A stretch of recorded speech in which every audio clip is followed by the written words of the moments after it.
Hello guys, I am Priyanka Gupta and you are watching my channel Commerce Solution Hub. Last video में हमने start किया था accountancy का third chapter, जिसमें कि हमने कंप्लीट किए थे हमारे meaning of accounting standard, concept, convention, characteristics of accounting standard and necessity of accounting standard. आज मैं आपके लिए लेकर आई हूँ हमारा इसका सेकेंड पार्ट, जिसमें हम कवर अप करेंगे हमारे अकाउंटिंग कॉन्सेप्ट्स को और अकाउंटिंग प्रिंसिपल्स को। Let's start. फर्स्ट है हमारे फंडामेंटल अकाउंटिंग अजम्पशंस। अब हमारे कौन से अजम्पशंस होते हैं, तो हमने देखा था वो रूल्स या गाइडलाइंस जो हमें अकाउंटिंग करने में हेल्प करती हैं, फाइनेंशियल स्टेटमेंट कैसे प्रिपेयर करना है बताते हैं, उन्हें हम कहते हैं अकाउंटिंग कॉन्सेप्ट या अजम्पशंस। वो होते हैं हमारे three. First one is going concern assumption. Going concern assumption का मीनिंग होता है हम ये मानकर चलते हैं अपने पास से। एजम्पशन क्या होती है? वो चीज़ें जो हम अपने पास से फिक्स कर लेते हैं, मान लेते हैं, चीज़ों को एज्यूम कर लिया हमने।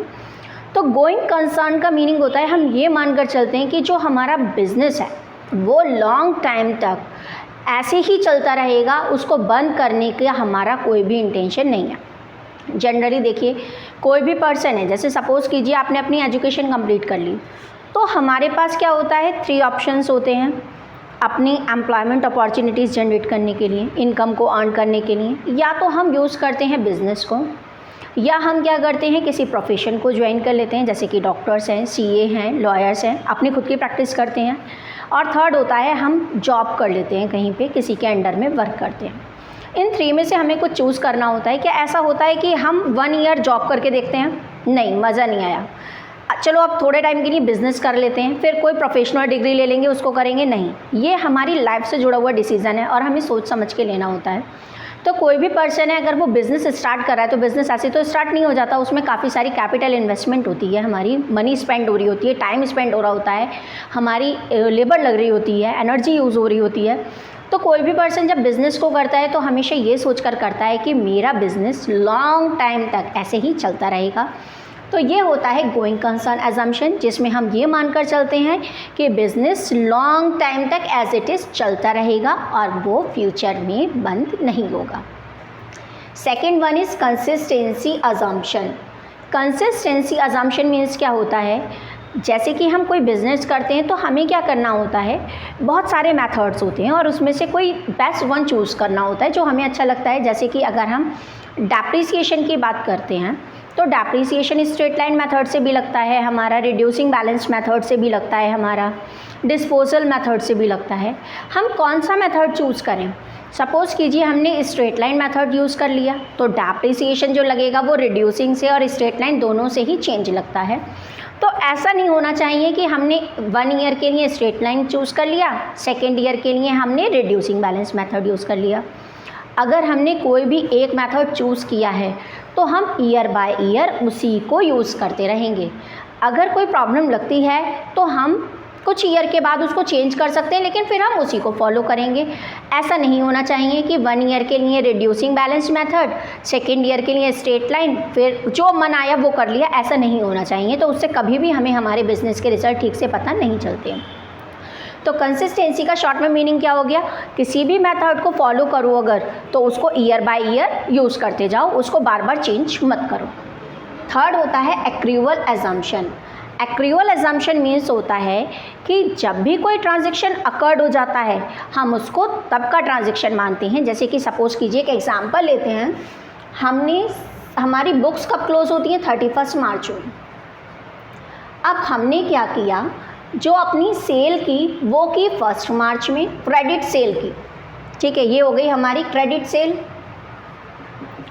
अब वो पर्सन जब पेमेंट करने के लिए आया, वो आया हमारे पास 1 मई, ठीक है, यहाँ पर आ गया हमें कैश रिसीव हुआ। अब ये वाला ईयर तो 31 मार्च में क्लोज हो जाएगा और 1 अप्रैल से न्यू ईयर स्टार्ट हो गया। हम इस सेल को कब का कंसीडर करें, मार्च का या मई का? क्योंकि गुड तो गया था मार्च में, 1 मार्च को, बट पेमेंट तो मिला है 1 मई को। तो जो एक्रूअल अजम्पशन होता है वो ये कहता है कि जिस टाइम पे भी ट्रांजेक्शन अकर्ड हो गया, गुड सोल्ड हो गया, चाहे कैश मिला या नहीं मिला, हम उसको उसी सेम डेट का ट्रांजेक्शन रिकॉर्ड कर लेते हैं। यानी हम इसको जो सेल कंसीडर करेंगे वो कब करेंगे, 1 मार्च की डेट की कंसीडर करेंगे, ना कि 1 मई की। पेमेंट किसी भी डेट पर आए कोई इफेक्ट नहीं पड़ता, किस डेट पर गुड्स सोल्ड किया है वो हमारे लिए मेन होती है। तो एक्रूअल अजम्पशन बताता है कि ट्रांजैक्शन जब अकर्ड होता है उसको सेम टाइम पे ही हम रिकॉर्ड हुआ मान लेते हैं। तो ये थे मेन 3 फंडामेंटल अजम्पशंस। अब कुछ होते हैं हमारे अकाउंटिंग प्रिंसिपल्स जिनको यूज़ किया जाता है, और ये बहुत इंपॉर्टेंट है, ये आगे तक हमारी लाइफ में काम होते हैं, क्योंकि इन्हीं के बेस पर आगे अकाउंटिंग के डिसीजन लिए जाते हैं, बिजनेस डिसीजन लिए जाते हैं। इसमें फर्स्ट है अकाउंटिंग एंटिटी और बिजनेस एंटिटी प्रिंसिपल। जब हम बिजनेस करते हैं तो हम ये मानकर चलते हैं कि कोई भी ट्रांजैक्शन है वो बिजनेस के पॉइंट ऑफ व्यू से रिकॉर्ड किया जाता है, कभी भी बिजनेसमैन के पॉइंट ऑफ व्यू से नहीं किया जाता। यानी बिजनेस को और बिजनेसमैन को अलग अलग कंसीडर किया जाता है, और जो ट्रांजैक्शन रिकॉर्ड होंगे वो बिजनेसमैन के पॉइंट ऑफ व्यू से नहीं होते। किसके पॉइंट ऑफ व्यू से होते हैं? हमेशा बिजनेस के। इसमें एक एग्जांपल ले लेते हैं। सपोज़ कीजिए हमारा ड्राइंग्स है या हमारा इंटरेस्ट ऑन कैपिटल है। तो इंटरेस्ट ऑन कैपिटल का मीनिंग होता है ऑनर ने, प्रोप्राइटर ने जितनी मनी बिजनेस में इन्वेस्ट की, जितनी कैपिटल लगाई, उस पर उसे भी तो कुछ रिटर्न चाहिए। तो उसको जो रिटर्न मिला इंटरेस्ट ऑन कैपिटल, वो बिजनेसमैन के लिए क्या हो गई? उसकी इनकम। बट बिजनेस को वो पैसे देने पड़ रहे हैं, तो बिजनेस के लिए सेम टाइम पे वो क्या हो जाएगा? एक्सपेंस। अब बिजनेसमैन के लिए इनकम है और बिजनेस के लिए एक्सपेंस। क्या करें, कैसे रिकॉर्ड करें इस ट्रांजैक्शन को? तो हम क्या करते हैं, हमेशा बिजनेस को बिजनेसमैन से अलग रखते हैं। हम इंटरेस्ट ऑन कैपिटल को एज अ एक्सपेंस ट्रीट करेंगे, अपना P&L के डेबिट में दिखाते हैं, प्रॉफिट एंड लॉस अकाउंट के, क्योंकि हमें ट्रांजैक्शन किसके पॉइंट ऑफ व्यू से दिखाने? बिजनेस के, ना कि बिजनेसमैन के या ऑनर के। सेकेंड होता है money measurement principle. Money measurement principle का मीनिंग होता है जब भी कोई एक्सचेंज किया जाता है गुड का, तो हमेशा उसकी पहले मनी में वैल्यू को मेज़र कर लिया जाता है। अगर कोई आपसे एक बिस्किट का पैकेट लेने के लिए आया तो उस बिस्किट की कोई तो कॉस्ट होगी, 5 रुपये, 10 रुपये, 20 रुपये। तो पहले हम सबसे पहले क्या करेंगे, उस बिस्किट के पैकेट में मनी में वैल्यू को मेज़र कर लेंगे कि इसके लिए कितने प्राइस चार्ज करने हैं। कोई रजिस्टर लेने के लिए आता है, कोई नोटबुक लेने के लिए आता है, कितनी मनी है। तो मनी मेजरमेंट प्रिंसिपल ये बताता है कि कोई भी ट्रांजैक्शन हो, कोई भी एक्सचेंज हो, सबसे पहले उसकी वैल्यू को क्या किया जाता है? मनी में मेज़र किया जाता है। और मनी क्या होती है? जो मीडियम ऑफ एक्सचेंज है। जो भी करेंसी हमारी कंट्री में चल रही है as a medium of exchange, उसी को मनी कहते हैं। जैसे कि हमारे यहाँ पे रुपीज़ चलते हैं, कहीं पे डॉलर हो सकते हैं, कहीं पे पाउंड हो सकते हैं, कहीं पे यूरो हो सकते हैं। जो भी करेंसी हो उसको हम मनी ट्रीट करते हैं, और मनी में हमें सबसे पहले किसी भी ट्रांजैक्शन को, किसी भी गुड को मेज़र करना होता है सेल करते टाइम, तब हम उसको रिकॉर्ड करते हैं। Third one is accounting period principle. Accounting period का मीनिंग क्या होता है? जो बिज़नेस है अब हमने स्टार्ट कर लिया तो वो तो ईयर बाय ईयर चलता ही रहेगा, लेकिन हमें कैसे पता चलेगा हमें प्रॉफिट हो रहा है या लॉस हो रहा है, और कितना हो रहा है, किस में कम हो रहा है, किसी ईयर में ज़्यादा हो रहा है। तो उसके लिए हम क्या करते हैं, जो बिज़नेस की पूरी लाइफ होती है उसको स्मॉल पार्ट्स में डिवाइड कर लेते हैं। अब वो स्मॉल पार्ट कितने टाइम का होता है? वो होता है 12 मंथ्स का, यानी कि 1 ईयर का।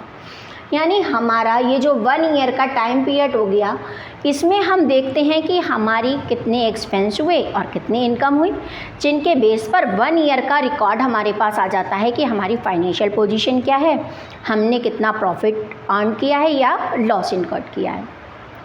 अब इसके बेस पर अगर हम 1 ईयर का टाइम पीरियड देख लेते हैं तो ईयर बाय ईयर हम आराम से कंपैरिजन करके देख सकते हैं कि लास्ट ईयर कितना प्रॉफिट हुआ था और करंट ईयर में कितना हुआ। लास्ट ईयर फाइनेंशियल पोजीशन क्या थी, करंट ईयर में कितनी है। सपोज़ कीजिए अगर आपके पास कोई भी अकाउंटिंग पीरियड नहीं है, आपने कभी तो 6 मंथ का प्रॉफिट और लॉस उठा लिया, कभी 8 मंथ्स का, कभी 9 का, कभी 12 मंथ्स का, तो क्या आप उसको कभी भी कंपेयर कर पाओगे कि आपको कितना एक्चुअली प्रॉफिट हो रहा है या कितना लॉस हो रहा है? नहीं कर सकते। तो बिज़नेस की एक्चुअल इंफॉर्मेशन जानने के लिए ज़रूरी होता है अकाउंटिंग पीरियड प्रिंसिपल, जिसमें कि सेम टाइम के एक्सपेंस को उसकी रेवेन्यू से मैच करके अपने करेक्ट प्रॉफिट एंड लॉस को जाना जा सके और उसको ईजिली कंपेयर किया जा सके, उससे कोई भी रिजल्ट्स निकाले जा सकें। नेक्स्ट होता है फुल डिस्क्लोजर प्रिंसिपल।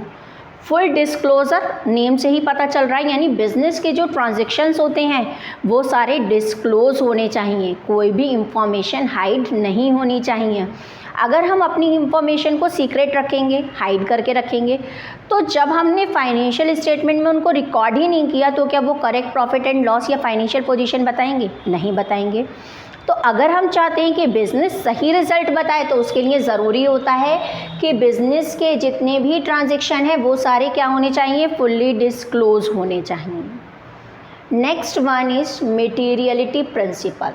अब मटेरियल क्या होता है? मटेरियल वो आइटम हो सकता है, वो इवेंट हो सकती है जिस पे कि बिलीव किया जा सके, जिसका एक्सिस्टेंस हो, जो किसी भी इन्वेस्टर या यूज़र के डिसीज़न को चेंज कर सकता हो। यानी कोई भी ऐसा आइटम जिसका एक्सिस्टेंस है, जिसके बेसिस पर किसी भी डिसीज़न को चेंज किया जा सकता है, वो कहलाता है हमारा मटेरियल। यानी मटेरियल किसी भी फर्म के लिए चेंज हो सकता है, डिपेंड करेगा नेचर ऑफ बिज़नेस पर। बस उसके लिए मेन कंडीशन क्या है? उसका एक्सिस्टेंस होना चाहिए, बिलीव करने के लिए प्रूफ होना चाहिए, और वो किसी भी इन्वेस्टर या यूज़र के डिसीज़न को चेंज करने की पावर रखता हो, इन्फ्लुएंस कर सकता हो उसको। नेक्स्ट वन इज़ प्रूडेंस और कंजर्वेटिव प्रिंसिपल।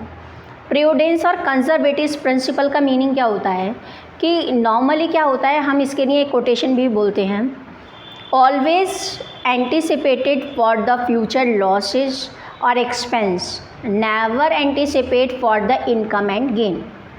जैसे कि कोई भी पर्सन है वो हमेशा क्या करता है, इसको हम अपनी डेली लाइफ से भी रिलेट कर सकते हैं। एक एग्जांपल लेते हैं। सपोज़ कीजिए कि आपके फादर हैं, वो 10,000 रुपये अर्न कर रहे हैं। अब उस 10,000 रुपये में से उनको हाउस होल्ड एक्सपेंस भी करने हैं, उनको आपकी एजुकेशन का भी करना है, ठीक है, उनको कोई भी इलनेस की भी उसी में ही करना है, कोई गेस्ट आते हैं वो भी सारे एक्सपेंस करने हैं, टोटल एक्सपेंस उसी से करने हैं। तो वो क्या करते हैं, पहले से मनी अगर आपकी फ़ीस देनी है तो सेव करके चलते हैं। क्या कभी ऐसा हुआ है कि उन्होंने ये सोच लिया हो कि अगर कोई भी गेस्ट आएगा घर पे आपको पैसे दे जाएगा, या कहीं से सडनली कोई इनकम मिल गई तब हम बच्चे की फ़ीस दे देंगे, तब हम घर का राशन ले आएंगे? क्या ऐसा होता है? लेकिन कोई भी पर्सन है वो हमेशा कुछ ना कुछ मनी सेव ज़रूर करता है। किस लिए करता है कि फ्यूचर में कोई भी प्रॉब्लम आ गई, कोई भी अनसर्टेनिटी आ गई, कोई सडन एक्सपेंस आ सकता है, कोई बीमार हो सकता है, कोई भी एक्सपेंस आ जाए सडनली, तो हम उसको पूरा कर लें। तो इसके लिए क्या होता है, कोई भी पर्सन है, हर एक की जो वो होती है थिंकिंग, वो प्रूडेंस ही होती है, चाहे वो एक बिजनेसमैन हो या सिंपल पर्सन हो। हम हमेशा फ्यूचर के एक्सपेंस और लॉसेस के बारे में सेविंग करके चलते हैं, हमेशा उसके बारे में पहले सोचते हैं। कभी भी फ्यूचर की इनकम या गेंस के बारे में नहीं सोच के चलते कि चलो घर का राशन छोड़ दिया, कहीं से पैसे अचानक से आ गए, कोई हमारी लॉटरी लग गई और फिर घर का राशन ले लेंगे, अभी मज़े लो। कोई ऐसा करता है? कोई नहीं करता। तो प्रूडेंस और कंजर्वेटिव प्रिंसिपल क्या कहता है, इसी का एग्जांपल है प्रोविज़न फॉर डाउटफुल डेट्स। जैसे कोई भी बिजनेसमैन है तो जब वो क्रेडिट सेल करते हैं तो वो पहले से ही सोच कर चलते हैं कि सारे लोग इतने अच्छे नहीं होते कि सारे पैसे दे जाएंगे। अगर हम क्रेडिट सेल कर रहे हैं तो कोई ना कोई पर्सन ऐसा ज़रूर निकलेगा जो हमारे पैसे मार के भाग जाएगा। यानी बैड डेट्स होने तो कंपलसरी हैं, बैड डेट्स होते ही होते हैं, बिजनेस का पार्ट है। तो वो उसके लिए क्या करते हैं, प्रॉफिट से पहले से ही कुछ मनी असाइड कर लेते हैं ताकि उस लॉस को कवर अप किया जा सके। तो provision for doubtful debts, provision for depreciation, ये एग्जांपल है किसका, कंजर्वेटिव प्रिंसिपल का। यानी हर एक व्यक्ति है, चाहे कोई बिजनेसमैन है या नॉन बिजनेसमैन है, हर कोई फ्यूचर के लॉसेस के लिए या एक्सपेंस के लिए पहले से प्लानिंग करके चलता है। नेक्स्ट है हमारा कॉस्ट कॉन्सेप्ट और historical cost concept. Cost concept means होता है जिस वैल्यू पर हमने किसी भी एसेट को एक्वायर किया है, हमेशा वही वैल्यू बुक्स ऑफ अकाउंट्स में रिकॉर्ड की जाती है। हमें इससे मतलब नहीं होता उसका मार्केट प्राइस क्या चल रहा है। सपोज़ कीजिए हमने एक मशीनरी परचेज़ की बिज़नेस के लिए और हमने उसके लिए 50,000 रुपये पेड किए। अब उसके 1 वीक के बाद या 1 मंथ के बाद ही उसके प्राइस डिक्रीज़ होकर 40,000 हो जाते हैं। तो हमें उस 40,000 से कुछ मतलब नहीं है। फुल ईयर हमारी बुक्स ऑफ अकाउंट्स में कितने रिकॉर्ड किए जाएंगे, 50,000, क्योंकि हमने उसके लिए कितनी मनी पेड की, 50,000। यानी एक्चुअली किसी भी एसेट को एक्वायर करने के लिए जितनी मनी पेड की जाती है हमेशा बुक्स ऑफ अकाउंट्स में उसी से एंट्री होती है, मार्केट प्राइस से एंट्री नहीं होती। Next one is matching concept and matching principal. Matching concept का मीनिंग होता है कि हम हमेशा सेम टाइम की इनकम को सेम टाइम के एक्सपेंस से मैच करते हैं, तभी बिजनेस के सही रिजल्ट आते हैं। सपोज़ कीजिए आपने 6 मंथ्स का ले लिया, 6 मंथ्स की हमने ले ली अपनी इनकम और एक्सपेंस ले लिए हमने अपने कितने 3 मंथ्स के। अब तो प्रॉफिट क्या होगा, बहुत ज़्यादा हो जाएगा, क्योंकि इनकम तो 6 मंथ की है और एक्सपेंस ओनली 3 मंथ्स के हैं।